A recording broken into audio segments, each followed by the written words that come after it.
Pag hindi mo... Taas? Oo. Pag hindi mo tansyado yung ano... Saan tayo? Dito, diretso. Yung kotse na yun, sundan mo lang yun. Pag hindi mo tansyado yung toll gate, magmagal ka.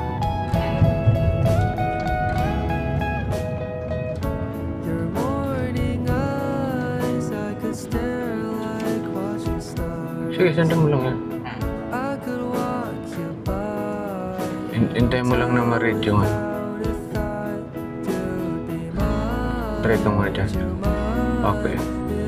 Balance, 274 na lang. Linawan mo yung ano.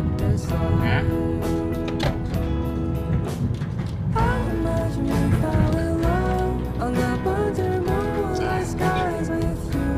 Mag-merge yan, di ba? Either paunahin mo or ikaw mauna. Ganun lang yan.